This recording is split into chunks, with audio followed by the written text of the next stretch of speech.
참 좋으신 주님, 오늘 주의 말씀으로 우리와 함께 하여 주셔서 이 진리의 말씀이 우리를 영적인 어두움에서 빛을 비추사 벗어나게 하시고 하나님의 기이한 빛을 통하여서 복음이 우리에게 주는 새 생명과 소망이 가득 넘칠 수 있는 이 시간 되게 하여 주시옵소서.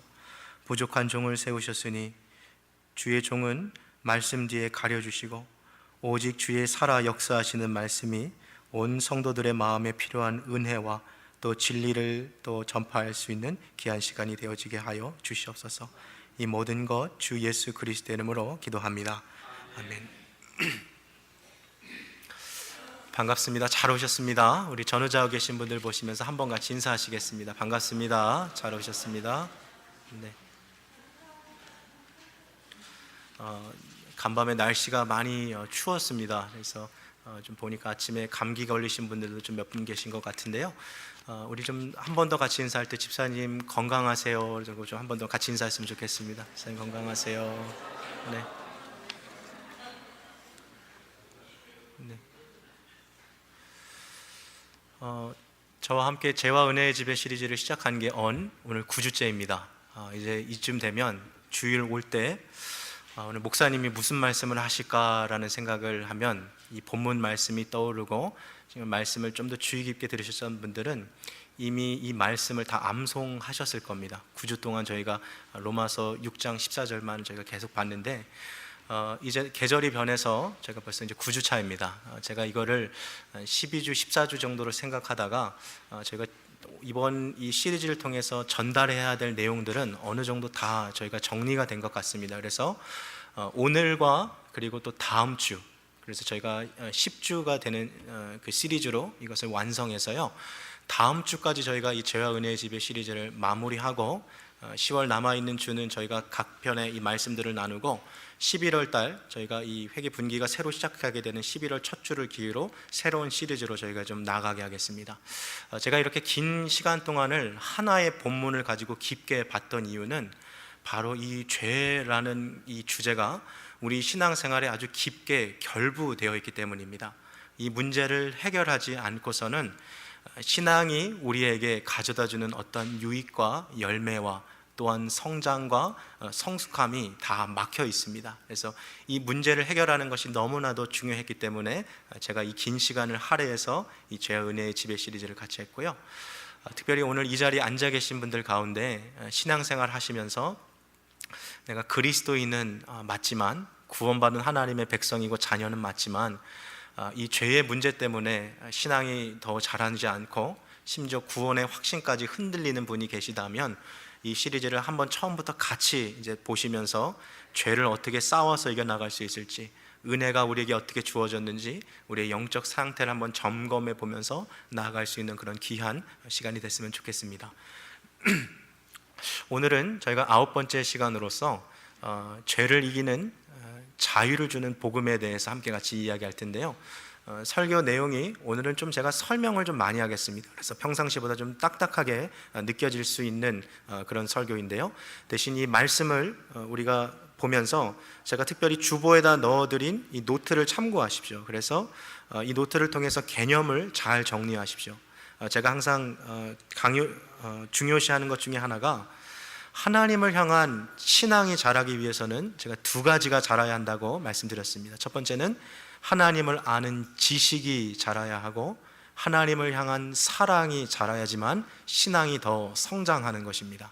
따라서 지식이 있지 않으면 그 사람의 사랑은 공허한 그런 사랑이 될 수밖에 없습니다. 하나님을 아는 만큼 하나님을 사랑할 수 있고 하나님을 사랑하는 만큼 하나님을 알 수 있습니다. 늘 이 두 가지가 같이 간다는 걸 생각하셔서 이 두 가지 중에 오늘 설교는 좀 지식에 대한 부분들을 제가 좀 더 집중해서 함께 같이 말씀을 볼 수 있는 시간들을 가지려고 합니다. 오늘도 제가 이야기하고 싶은 것은 바로 복음에 대한 이야기입니다. 하지만 복음으로부터 먼저 시작하기 전에 이 복음과 대비되는 율법에 대해서 살펴보고 그리고 나서 설교의 나머지 절반을 복음으로 다시 돌아가서 함께 설교를 이렇게 이어가도록 하겠습니다. 이 세상에 있는 모든 인간은 자유를 꿈꿉니다. 자유가 아니면 내게 죽음을 달라라고 외쳤던 그 수많은 사람들이 존재한 것처럼 이 시대에서 인간이 정말 찾는 많은 가치 중에 하나가 바로 이 자유라는 가치죠. 왜 많은 사람들이 그렇게 밤낮으로 수고하고 땀 흘리고 쉬지도 않으며 그렇게 돈을 벌고 재물을 많이 쌓아두려고 할까요? 그것은 자기가 인생에서 그 누구에게도 속박당하지 아니하고 그 누구의 밑에서 눈치 보지 않고 살 수 있는 그런 자유를 꿈꾸기 때문에 어찌 보면 그렇게 더 열심히 살아가는 것이겠죠. 그러나 정말 우리가 많은 재물을 가지고 있다면 인생의 참된 자유를 누릴 수 있을까요? 질문을 좀 바꿔 말하면 재물이 우리에게 참된 자유를 가져다 줄 수 있을까요? 이미 우리는 그 질문에 대한 해답을 어느 정도 알고 있습니다. 물질이라는 것이 인생에서 어느 정도 분명히 도움이 되고 어느 정도 우리의 삶에 필요를 주는 것은 채워주는 것은 맞습니다만 우리의 궁극적인 자유가 결코 재물로부터 오지 않는다는 것을 우리는 너무나도 잘 알고 있습니다. 그렇다면 이 모든 굴레와 속박과 지금 우리가 감당하고 있는 염려와 이 아픔, 심지어 이 죽음이라는 것을 향해 나아갈 수밖에 없는 인생의 이 저주로부터 우리를 자유케 해주는 것은 무엇이 있을까요? 무엇이 우리로 하여금 참된 자유를 이 세상에서 누리게 해줄까요? 성경은 이 질문에 대해서 두 가지의 대안을 제시합니다. 첫 번째가 바로 율법이고요, 두 번째는 바로 복음입니다. 우리는 이 설교의 첫 번째 부분은 자유를 줄 수 없는 율법에 대해서 같이 이야기하고 두 번째는 자유를 줄 수 있는 복음에 대해서 같이 이야기를 해볼 겁니다. 제가 집중적으로 보려고 하는 것은 이 복음에 대한 부분인데요, 이 복음을 조금 더 구체적으로 보기 위해서, 이해하기 위해 먼저 율법을 좀 같이 우리가 살펴봤으면 좋겠습니다. 율법이라는 것은 분명 하나님께서 우리에게 주신 것이며 그것은 좋은 기능들을 갖고 있습니다. 특별히 이 율법에는 두 가지 기능을 갖고 있는데요, 한번 노트를 한번 보시겠어요? 율법이 가지고 있는 기능, 어떤 기능들이 있습니까? 첫 번째, 율법은 거울과 같은 기능이 있고요, 두 번째는 몽학선생과 같은 기능이 있다라고 했어요. 제가 이 두 가지 이 비유를 통해서 오늘 이 율법이 가지고 있는 기능들을 함께 같이 좀 설명해 볼까 합니다. 첫 번째로 율법은 무엇과 같습니까? 거울과 같다 했습니다. 이것은 거울을 보고서 우리의 모습을 바라보는 것처럼 율법을 통해서 우리 자신의 영혼의 상태를 바라볼 수 있는 것과 마찬가지죠. 한번 거울이 없는 세상을 한번 상상해 봅시다. 아침에 일어나서 분주하게 옷을 입고 회사에 가기 전에 식탁에 앉아서 밥을 먹습니다. 얼마나 분주하게 먹었는지 이 턱 밑에 이 밥풀이 하나 붙어 있어요. 근데 거울이 없다 보니까 자기 이 턱 밑에 밥풀 붙은 것도 모르고 그냥 회사 나가서 하루 종일 일하고 그렇게 지내다가 누군가가 그것을 지적해 주었을 때만 비로소 그걸 알 수 있겠죠. 그뿐만이겠습니까? 국을 먹고 또 김치도 먹고 이러다 보니까 이 사이에 고춧가루가 끼어 있거나 아니면 김 조각이 이에 붙어 있거나 하는 것도 모르고 회사에 나가서 사람들을 보고 환하게 자신 있게 이렇게 밝게 웃는 그런 불상사도 섬길 수 있겠죠. 아침에 일어나니까 머리가 헝클어져 있고 까치집이 이렇게 져 있는데도 이게 지금 어떤 상태인지를 모르는 거죠. 이 거울이 있을 때 그 거울에 비춰지는 내 자신의 모습을 통해서 비로소 내 얼굴과 내 옷과 몸과 머리에 이물질이 붙어 있다는 것을 사람들이 깨닫게 되죠. 아마 오늘 이 아침에 교회에 오시기 전에도 다 일어나셔서 화장실에 가셔서 붙어 있는 그 벽면에 거울을 보셨을 겁니다. 헝클어져 있는 내 머리를 정돈하고 눈곱을 띄고 얼굴을 씻고 또 세수를 하고 머리를 감으면서 우리의 모습을 말쑥하게 정리하는 거죠. 이처럼 율법은 거울과 같아서 율법을 깨달음으로써 내 자신의 현재 상황을 깨닫게 되는 거죠. 율법이 오기 전까지는 내가 죄인이라는 사실을 알지 못했어요. 율법이 있기 전에는 죄가 죄라는 사실도 몰랐습니다. 그러나 이 율법을 통해서 나의 현 실태를 바로 볼 수 있게 되는 것이죠. 말씀을 한번 같이 보겠습니다. 로마서 7장 7절과 9절 말씀 우리 화면을 통해서 한번 같이 읽겠습니다. 시작. 그런즉 우리가 무슨 말하리요? 율법이 죄냐? 그럴 수 없느니라. 율법으로 말미암지 않고는 내가 죄를 알지 못하였으니 곧 율법이 탐내지 말라 하지 아니하였다면 내가 탐심을 알지 못하였으리라. 9절입니다. 전에 법을 깨닫지 못할 때에는 내가 살았더니 계명이 이름에 죄는 살아나고 나는 죽었도다. 7절 말씀 다시 한번 보여주시겠어요? 한번 보세요. 그런즉 우리가 무슨 말을 하겠습니까? 율법이 죄입니까? 다시 말하면 율법이 나쁜 것입니까? 라고 물어보는 거죠. 그렇지만 율법은 나쁜 것이 아니라는 거죠. 이렇게 이해하시면 되겠습니다. 여러분, 우리가 거울을 본다고 해서 우리가 더 더러워지는 것입니까? 아니면 거울은 이미 더러워진 우리의 모습을 있는 그대로 보여주는 것입니까? 후자의 경우죠. 율법도 마찬가지라는 거예요. 율법이 우리에게 죄를 더하고 우리를 더럽게 하는 것이 아니라 이미 죄로 인해서 더러워진 우리가 율법을 통해서 내 자신의 모습을 볼 수 있는 것이죠. 그래서 오늘 여기서 율법이 죄냐라고 물어보는 것은 율법이 나쁜 것이냐라고 물어보는 거죠. 그리고 그렇지 않다는 것입니다. 왜냐하면 율법으로 말미암지 않고는 우리가 죄를 지었다는 사실을 알지 못하고, 또 여기서 특별히 예를 들기를 율법이 탐내지 말라 하지 아니하였다면 우리는 탐심, 그러니 내 안에 있는 욕심이 죄라는 사실을 깨닫지 못했을 거라는 것이죠. 우리가 아침에 일어나서 거울을 보고 있다라고 한번 생각해 봅시다. 세상에 참 그런 거울이 있다면 얼마나 좋을까요? 헝클어진 머리, 눈곱이 껴있고 부시시하게 일어났는데 거울만 딱 보면 거울 속에서 알아서 마법처럼 우리의 모습을 정리해주고 따로 화장할 필요도 없이 풀 메이크업으로 만들어주는 그런 거울이 있다면 얼마나 좋겠습니까? 그러나 실제로 거울에는 그러한 기능이 없습니다. 율법도 마찬가지입니다. 율법은 우리 자신이 죄인이라는 것을 보여주지만 그 죄로부터 우리를 깨끗하게 해줄 그 힘은, 그런 기능은 율법 안에 담아있지 않습니다. 물론 시내산에서 하나님께서 모세에게 주신 율법을 생각해 보면 그 안에는 분명 제사라는 기능이 속해 있었습니다. 하지만 제사라는 것도 엄연히 말하면 이미 지은 죄를 용서해 주는 기능은 갖고 있었지만 죄를 짓지 않도록 만들어주는, 죄를 이길 수 있는 기능과 힘은 갖고 있지 않았던 것이죠. 이를 통해서 우리는 율법이 죄를 깨닫게 해주는 거울과 같은 기능은 가졌지만 죄를 이길 수 있는 힘은 갖고 있지 않다라는 사실을 우리가 알게 됩니다. 자, 율법이 무엇과 같다고 했습니까? 거울과 같다고 비유했습니다. 자, 두 번째 비유는 무엇입니까? 율법이 몽학 선생과 같다라고 비유했습니다. 우리 말씀 갈라디아서 3장 24절 말씀을 한번 같이 읽겠습니다. 24절입니다. 시작. 이같이 율법이 우리를 그리스도에게로 인도하는 몽학 선생이 되어 우리로 하여금 믿음으로 말미암아 의롭다함을 얻게 하려 함이니라. 자, 여기 몽학 선생이라는 단어가 나왔는데요. 이 몽학 선생은 어린 아이를 교육하고 지도하는 선생님을 말합니다. 요즘에는 저희가 이런 단어를 잘 쓰지 않습니다만 이 예전 같은 경우를 보면요, 특히 고대 그리스에 보면 좀 잘 사는 이 가문 같은 경우에는 이 많은 이 노비를 두고 있는데 이 노비라고 해서 다 같은 이 노비가 아니죠. 어떤 노비는 이 집에서 쓸고 닦는 일을 감당하고, 또 어떤 노비는 이 음식을 준비하는 그런 일을 감당하고, 또 어떤 이 노비는 마국간에서 말을 관리하는 그런 노비가 있는 반면에 그래도 좀 어느 정도 좀 학식이 있고, 그리고 좀 사람의 좀 성품이 좀 성숙해서 주인이 좀 무언가 믿고 맡길 수 있을 것 같은 그런 이 사람이 있는 거죠. 그래서 주인이 자기의 아들을 이 사람에게 맡기는 거예요.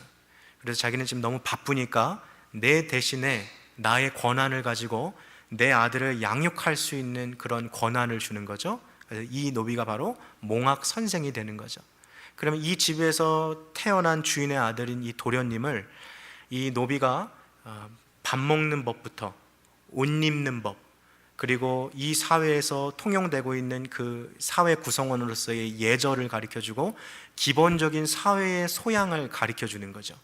비록 신부는 노비이지만 주인이 준 그 권세를 통해서 아버지와 같은 역할을 감당합니다.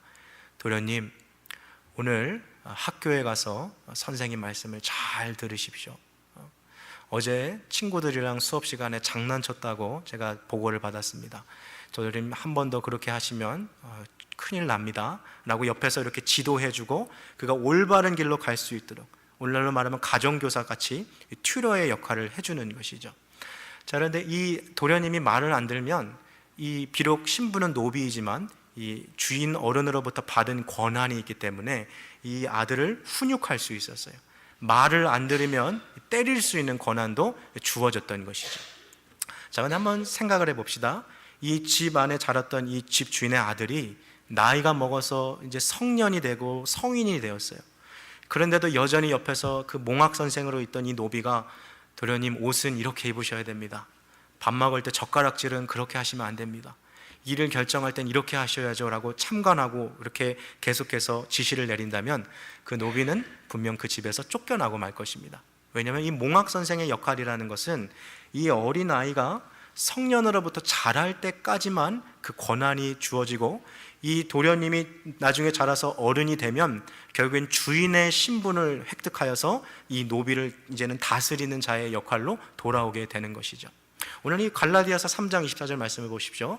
이같이 율법이 우리를 그리스도에게로 인도하는 몽학 선생이 되어 우리로 하여금 믿음으로 말미암아 의롭다 함을 얻게 하려 함이니라. 이 말은 율법이 우리로 말미암아 우리에게 구원자가 필요하다라는 사실을 깨닫게 해주는 거죠. 여러분 모두는 구원자가 필요합니다. 우리의 힘만으로는 하나님의 기준에 도달할 수 없습니다. 그러니 우리를 대신해서 우리를 구원해 줄 메시아, 구원자가 필요합니다라는 사실까지 우리를 깨닫게 해서 율법은 우리를 예수 그리스도에게로 인도하는 그런 기능이 있어요. 자, 그렇지만 25절 말씀을 한번 같이 읽겠습니다. 시작. 믿음이 온 후로는 우리가 몽학 선생 아래 있지 아니하도다. 이제 예수 그리스도를 믿고 우리가 구원받은 백성이 되면 더 이상 이 율법의 노예의 신분에 있지 않는다는 거죠. 마치 이 집 도련님이 어른이 되면 주인의 역할을, 신분을 갖게 되어 더 이상 노비의 어떤 지시를 받지 않는 것처럼, 율법이 우리가 예수님을 알기 전에는 우리를 예수님께로 인도하고 지시하지만 우리가 복음을 믿음으로써 하나님의 백성, 자녀가 되었을 때는 이제 더 이상 율법의 요구 아래 있지 않다라는 것을 보여줍니다. 자, 지금 제가 율법의 두 가지 기능에 대해서 이야기했습니다. 그리고 이 기능을 잘 이해하기 위해서 율법을 두 가지로 비유했습니다. 첫 번째는 율법이 무엇과 같다 했습니까? 거울과 같다 했어요. 두 번째는 율법이 무엇과 같습니까?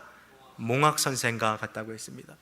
이 두 가지 비유를 아는 것이 중요합니다. 왜냐하면 이 율법의 두 가지 기능을 바로 알았을 때만이 율법이 가지고 있는 한계점을 알 수 있는 것이죠. 자, 다시 한번 거울의 비유로 돌아가 봅시다. 거울은 사람의 모습은 비춰주지만 그 거울 속에 있는 사람을 깨끗하게 만들어줄 수 없습니다. 마찬가지로 율법은 우리의 죄를 깨닫게는 해주지만 우리를 죄로부터 깨끗하게 해주는 그런 힘은 가지고 있지 않은 것이죠.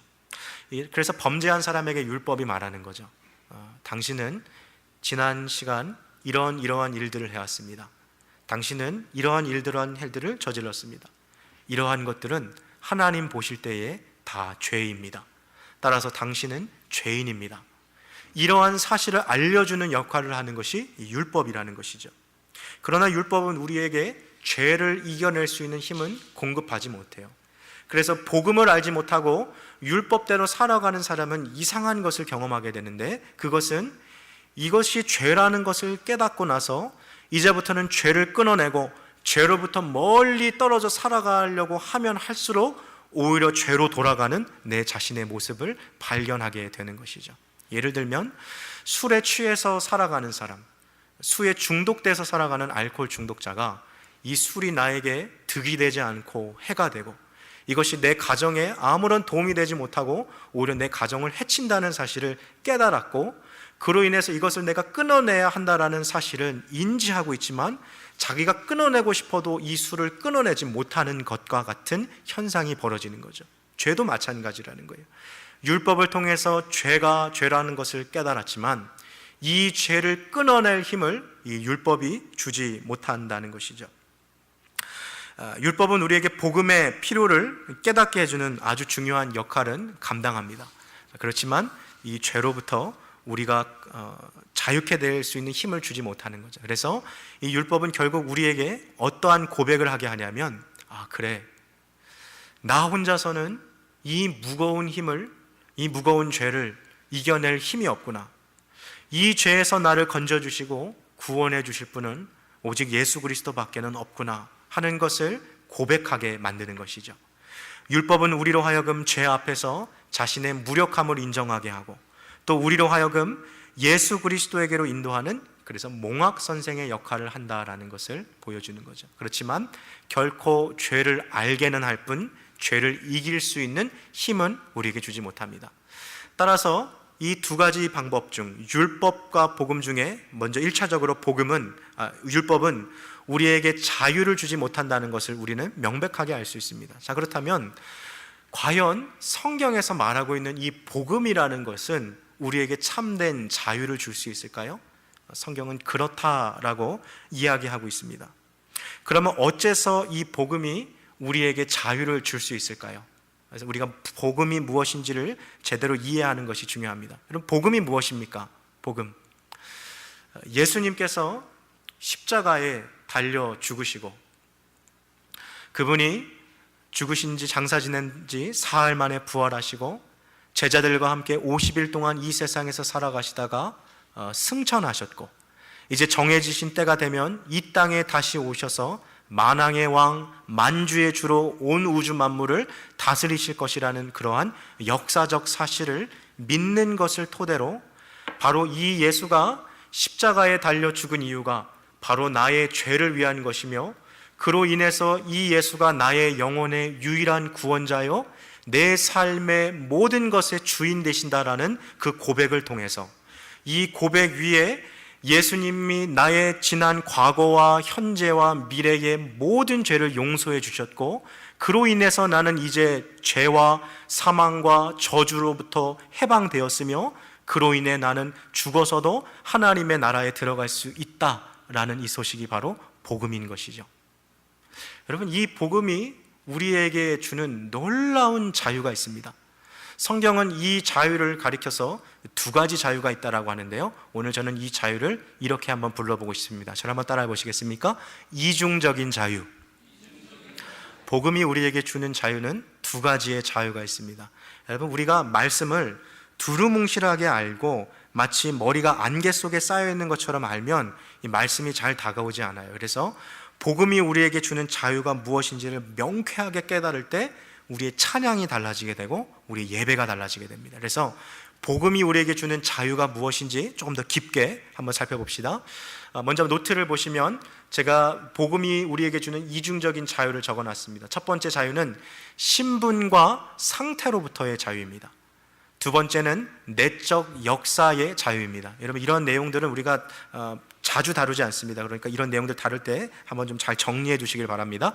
자, 신분과 상태의 자유라는 것은 우리가 예수 그리스도를 믿게 되고 예수 그리스도를 영접하게 되었을 때 우리 안에 성령의 역사를 통해서 이제 더 이상 죄의 노예의 신분으로 살아가지 않아도 되는 거죠.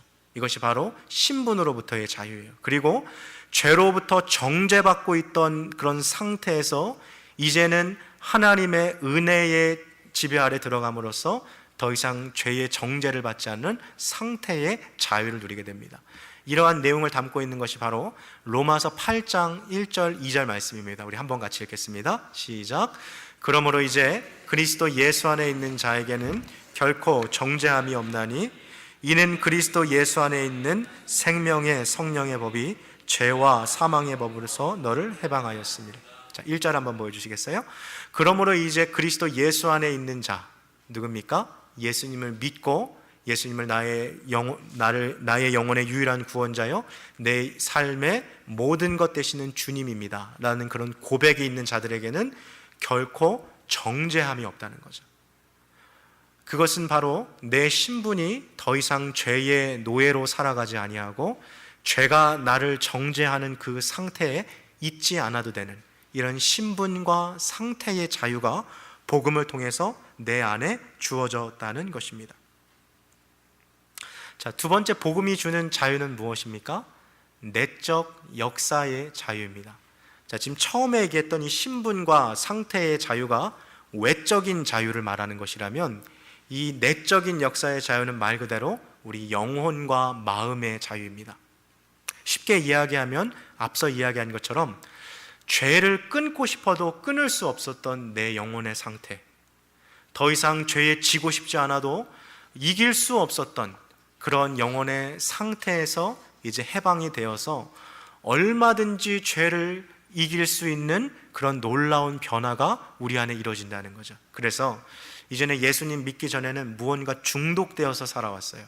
술에 중독되어서 살아갈 수도 있고, 담배에 찌들어서 살아갈 수도 있고, 음란물에 중독되었거나 도박에 중독되었거나, 아니면 세상 매체, TV 드라마나 하루 종일 무언가 내 손에 붙잡히지 않고 무언가 보지 않으면 살 수 없을 만큼 중독되어서 살아왔던 내 인생이에요. 그래서 이것을 끊을 수 없다라고 내 스스로도 생각했고, 이것이 없으면 내 인생에 낙이 없다라고 스스로 생각하고 있어서 도저히 이것이 없는 내 인생을 상상해 볼 수 없었는데, 그 사람의 삶 가운데 복음이 들어가는 순간 놀랍게 이게 딱 끊어지는 거죠. 도저히 끊을 수 없다라고 생각되었던 것이 역설적으로 복음을 통해서 단칼에 끊어지는 것을 보게 되는 것, 이것이 바로 내적 역사의 자유입니다. 예수님께서 우리에게 주시는 이 자유라는 것은요, 단순히 예수님 믿어서 과거 또 현재 미래의 죄가 해결됐다, 그 정도 차원이 아니라 죄의 노예의 신분으로 살아가고 있던 우리들이 이제는 자유의 몸을 입었고, 죄로부터 정죄함을 당하지 않아도 되고, 이제는 더 나아가서 죄를 짓지 않을 수 있는 내적 역사의 자유까지 얻었다는 것이죠. 자, 복음이 이 놀라운 자유를 우리에게 주었어요. 그렇다면 도대체 이 복음이 우리로 하여금 이 놀라운 자유를 줄 수 있는 그런 근원은 무엇입니까? 그 근거는 어디에서 나옵니까? 그것은 오직 예수 그리스도의 십자가의 죽으심, 이 대속의 공로를 통해서 우리에게 주어지는 것이죠. 예수님께서 십자가를 지시고 우리를 위해 죽으셨다라는 것은 우리에게 세 가지의 은혜를 주셨다는 것을 의미하는데요. 한번 노트를 보시고요, 먼저 그걸 좀 같이 보셨으면 좋겠는데요. C 부분입니다. 거기 보시면은 A, B, C로 자그로 제가 데려드린 게 있죠. 한번 같이 읽겠습니다. 예수님께서 우리에게 주신 것 세 가지 같이 읽겠습니다. 시작. 죄의 용서, 성령을 주심, 죄의 지배의 종식. 그러니까 예수님께서 십자가에 달려 돌아가셨다라고 하면 많은 분들이 그냥 A까지만 알고 있어요. 죄의 용서를 주셨다. 하지만 거기서 멈추는 것이 아니라 예수님의 십자가 지심은 우리에게 성령을 주신 것이며, 또한 죄의 지배의 종식을 주셨다는 것이죠. 자, 이 세 가지를 좀 한번 같이 살펴봅시다. 먼저 예수님께서 십자가를 지시고 우리를 위해서 죽으셨다. 우리를 대신해서 죄를 속하여 주셨다. 그래서 대속이라 그러죠. 이 대속의 공로가 우리의 죄를 용서해 주셨다라는 의미가 무엇이냐 하면, 이것을 좀 알기 위해서 제가 좀 이 두 가지를 좀 비교하면서 좀 보겠습니다. 여러분, 우리가 천주교를 믿는 신자라고 한번 가정해 봅시다. 성당을 다니는 우리가 신자라고 한번 가정을 해보세요. 천주교와 개신교가 가지고 있는 가장 큰 차이점 중에 하나가 뭐냐면, 세례를 받는 관점이 달라요. 그게 뭐냐면, 천주교의 입장에서는 뭐냐면, 세례를 받는 그 순간, 그 세례를 통하여 이 사람이 지은 과거의 모든 죄가 다 용서받는다라고 생각하는 거죠. 그래서 실제적으로 이 사람들은 세례라는 예식 안에 죄를 사하여 주는 힘이 있다라고 이야기합니다. 그러다 보니까 어떤 일이 벌어집니까? 오늘 10월 6일 세례를 받을 사람이 있어요. 근데 세례를 받아야 하는데, 자기가 지금 아무리 생각해 봐도 내가 다음 주까지 지을 죄들이 너무나도 많아요. 그러니까 이 죄를 다 짓고 나서 다음 주에 세례 받아야 맞는 거예요. 왜냐하면 세례에는 죄를 용서해 주는 힘이 있다고 믿기 때문에, 세례를 받고 나서 죄를 지으면 어떡합니까? 이 죄를 해결하기 위해서 자기가 선행도 해야 되고, 자기가 남들에게 적선도 베풀어야 되고, 미사도 참여해야 되고, 이런 식으로 자기의 공로를 쌓음으로써 자기가 지은 죄를 보상하는 거죠. 이게 천주교에서 믿고 있는 세례의 개념인 거예요. 그래서 이 천주교를 잘 보시면 10대 아이들 중에서 방황하는 애들 있죠. 막 오토바이 타고 막 머리 염색하고 학교 안 다니고 막 담배 피고 술 마시고, 이런 애들은 세례 안 줘요. 왜냐하면 그 방황이 다 끝나고 나서, 죄를 어느 정도 끝나고 나면 그 다음에 세례 주는 거예요. 왜냐하면 그래야지만 이 세례가 이 아이의 죄를 다 용서해 준다고 생각하는 거죠. 근데 예외가 있어요. 천주교도 죽을 병에 걸린 사람, 이제 더 이상 죄를 지을지 못할 것처럼 침상에 누워있는 사람은 세례를 주는 거죠. 왜냐하면 세례를 받고 나서 더 이상 죄를 지을 가능성이 없다라고 생각하기 때문에. 지금 제가 이게 맞다라고 말하는 게 아니라 천주교에서 가르치는 거 말씀드리는 거예요. 오해하지 마십시오. 이게 천주교에서 말하는 거예요.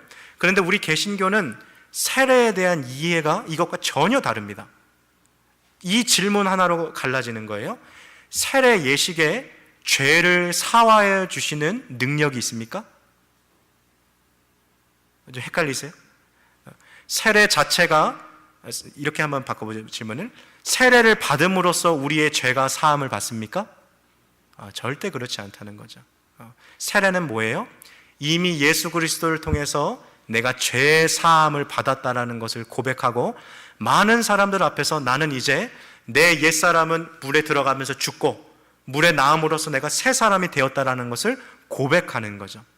따라서 이 고백은 내가 이미 과거에 지은 죄, 그리고 내가 현재 짓고 있는 죄, 그리고 미래 내가 무슨 죄를 지을지는 모르지만 이 모든 죄를 하나님이 다 나에게 용서해 주셨다라는 것, 예수 그리스도의 십자가의 이 못 박히심이 내가 지은 모든 죄를 이미 짊어지시고 죽으셨다라는 것을 고백하는 마음으로써 우리가 받는 것이 세례인 거죠. 이미 예수님께서는 십자가에서 우리의 죄를 다 지시고 내가 다 이루었다라고 말씀하신 거죠. 근데 천주교는 뭐예요? 아니라는 거예요. 아직 끝나지 않았다는 거죠. 예수님께서 내 죄를 용서해 주셨지만 나도 뭔가 조금 더 보태야 된다는 거죠. 이 죄를 용서받기 위해서 천주교에 많은 도네이션도 좀 하고 성당 지을 수 있게 어디 가서 봉사활동도 하고. 여러분, 그래서 이 먼델라인 지역에 이제 가다 보면 큰 성당이 있죠. 이 먼델라인 도시 청소하는 사람들 보면 대부분 다 성당 다니는 분들이에요. 뭐 겉으로 보면 봉사활동 잘하고 좋아 보이지만 그들의 내면에는 이러한 교리가 있는 거죠. 이렇게 하지 않으면 세례 받고 나서 내가 지은 죄가 해결되지 않는 거예요. 그러니까 자꾸만 착한 일을 함으로써 내 죄를 용서받아야 하는 거죠. 그러나 성경에서 말하는 죄사함은 결코 그렇지 않습니다. 예수 그리스도께서 우리를 위해서 내가 지은 모든 죄의 값을 이미 다 지불하셨습니다. 여러분, 이게 바로 복음이에요. 이게 바로 복음인 거죠. 그래서 이걸 기억하십시오. 예수님께서 우리를 위해서 십자가에 달려 돌아가시며 우리의 죄를 용서하셨다는 것은 하나님께서 우리의 죄를 도말하셨어요. 우리의 죄를 용서하셨어요. 우리의 죄를 소멸하셨어요. 그리고 다시는 이 죄를 하나님 앞으로 불러다가 죄 소환하지 않으세요. 그리고 이 죄 때문에 다시는 우리가 정죄함 받지 않도록 하셨다는 것이 죄 용서의 소식입니다. 이게 바로 복음이에요, 복음. 한 가지 좀 쉬운 예를 좀 들어볼까요? 우리가 오늘 교회를 다 끝나고요, 집에 좀 급하게 갈 일이 있어서 이제 45번 도로를 타고 쭉 내려가는데 좀 스피드를 좀 과하게 냈어요. 근데 평상시 이곳에 경찰이 있을 곳이 아닌데 갑자기 뒤에서 막 반짝반짝이는 불이 오면서 경찰이 나를 부르는 거죠. 직감하는 거죠. 아, 티켓 먹는구나. 차를 옆으로 딱 끌어놓고 이제 그때부터 내 믿음이 막 증가하는 거죠. 주님, 이 잔을 내게서 넘기시옵소서. 이 티켓을 내게서 넘기시옵소서. 제발 좀 이 티켓 안 받게 해주시면 막 열심히 기도했어요. 아니나 다를까 이제 경찰이 이제 창문을 두드립니다. 창문을 반쯤 탁 내리는데 경찰이 물어보는 거죠. 왜 이렇게 급하게 가냐고. 그래서 지금 이런 사정이 있어서 내가 이렇게 가게 됐는데 너무 미안하다고, 너무 미안하다고. 속으로는 이제 막 주님 이 잔을 내게서 넘기시옵소서 막 기도하는 거죠.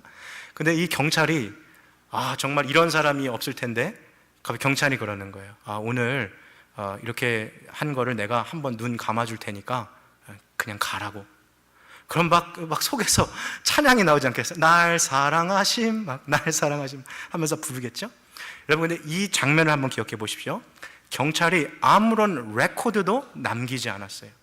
이게 뭐예요? 내가 죄를 지었지만 마치 죄를 짓지 않은 것처럼 나를 대우해 주는 거죠. 이게 성경이 말하는 죄 용서라는 거예요.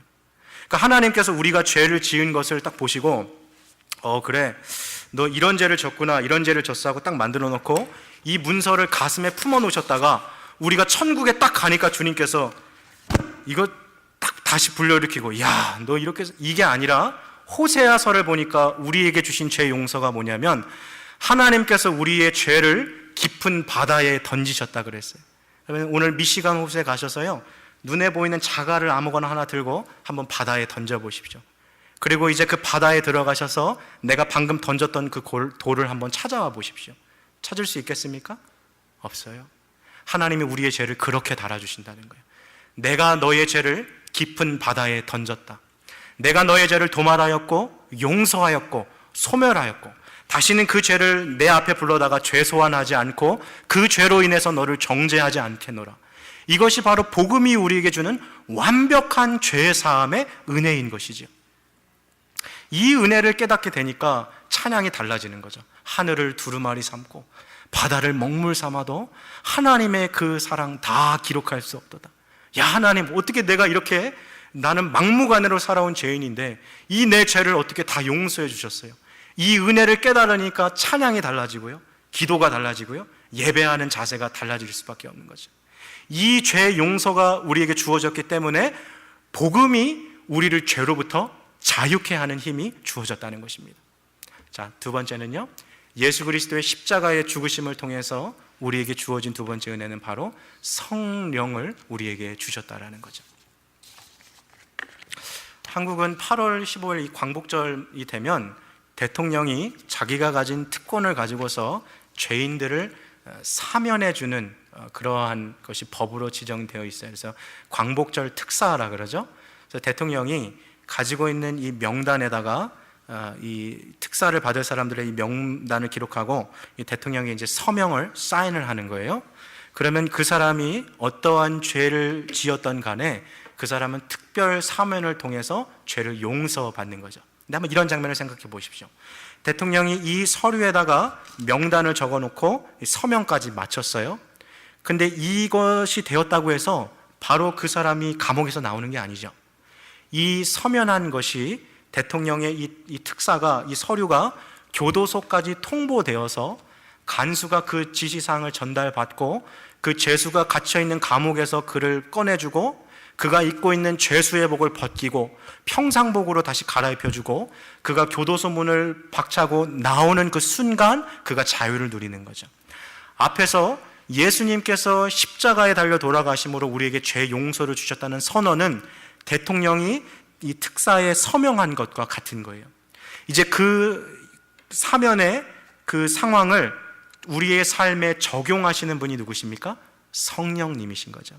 그래서 성령님이 우리 안에 주어주심으로 우리 안에 옛사람, 죄수복을 벗기시고 이제 우리에게 평상복, 새 사람을 우리에게 입혀주시는 이 역사를 하는 겁니다. 이로 말미암아 이전에는 죄의 지배를 받고 죄의 노예로 살아가고 죄의 감옥에서 살아갈 수밖에 없었던 죄인이었던 우리에게 참된 자유가 주어지는 거죠. 말씀을 한번 같이 보여주시겠습니까? 그 다음 구절.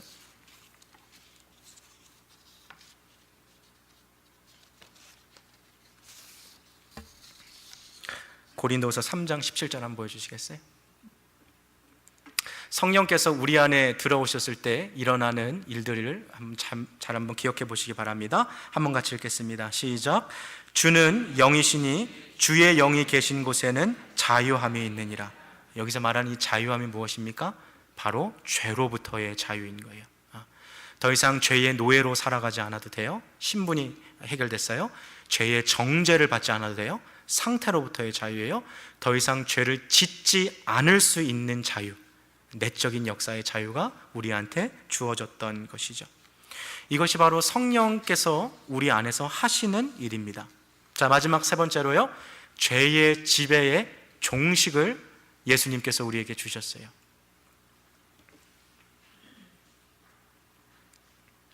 혹시 오늘 이 자리에 앉아 계신 분들 가운데 그런 분들이 계신지 모르겠어요. 목사님, 9주 동안 이 죄의 은혜 지배 시리즈 잘 들었습니다. 잘 들었어요. 근데 목사님, 제가 정말 남부끄러워서 말은 안 해서 그렇지 나는 정말 갈 때까지 간 사람입니다. 내가 정말 남부끄러워서 말은 못해서 그렇지 내가 이민 생활하면서 지어왔던 죄라는 것은 정말 어디 가서 이야기하지 못할 정도로 참 심각한 죄입니다.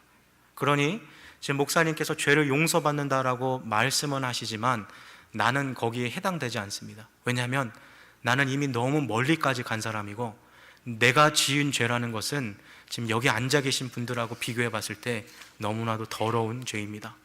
그래서 나는 은혜 하에서 살아가기에는 너무 멀리 갔기 때문에 내가 바라고 원하는 것이 있다면 하나님께서 이런 나에게 은혜를 베푸셔서 저 천국 문을 닫으실 때 마지막 그 남은 자리에 나라는 사람이 들어갈 수 있었으면 좋겠습니다. 하지만 나는 이 죄를 너무 많이 지어서 너무 멀리 갔고 나는 이미 너무 늦었습니다 라고 혹시 은연중에 생각하고 계신 분들이 있다면 그러한 생각들이 사단의 속임수고 죄의 거짓말이라는 것을 빨리 캐치하십시오. 왜 그렇습니까? 복음이 용서하지 못할 죄는 없습니다. 복음이 용서하지 못할 죄인은 없습니다. 나 같은 죄인도 주님 용서하실 수 있습니까? 네, 맞습니다. 주님이 용서하지 못할 죄인이 없어요. 이런 죄를 졌는데도 나 용서받을 수 있나요? 맞습니다. 주님이 용서하지 못할 죄가 없다는 것입니다. 이러한 사실을 깨닫게 되었을 때 우리의 찬양이 달라지는 거죠. 나 같은 죄인을 주님이 용서하셨구나. 주님의 은혜가 놀랍구나. 이러한 은혜를 깨달았을 때 우리의 기도가 달라지는 거죠. 하나님, 나를 구원해 주신 주님 감사합니다. 우리가 사함받은 죄의 크기를 알고 복음이 우리에게 주는 자유의 능력을 깨달았을 때 우리는 너무나도 새로운 예배를 하나님 앞에 드릴 수 있는 것입니다. 사랑하는 성도 여러분, 예수님께서 우리를 위해 십자가에 달려 돌아가셨다는 그 사실이 단순히 죄로부터의 사함을 주신 것이 아니라 죄로부터의 자유를 주셨다는 것을 기억하십시오. 이제 더 이상 죄의 노예로 살아가지 않아도 됩니다. 죄로부터 정죄받고 살아가지 않아도 됩니다. 죄를 이길 수 없다라고 생각하는 사단의 속임수에 넘어가지 마십시오. 우리는 언제라도 은혜에 협력하면 죄를 이길 수 있고 기도의 자리에서 예수 그리스도를 깊이 묵상하고 주님을 바라보고 살아가는 한 언제든지 은혜의 불씨가 다시 한번 타오를 수 있는 그런 은혜의 아래서 살아가는 주님의 백성들입니다. 이 사실을 기억하시고 우리 평생에 끝까지 죄와 싸워서 승리하시고 하나님께서 우리에게 약속하신 풍성한 삶으로 살아가실 수 있는 저와 여러분들이 되시기를 주님의 이름으로 축복합니다.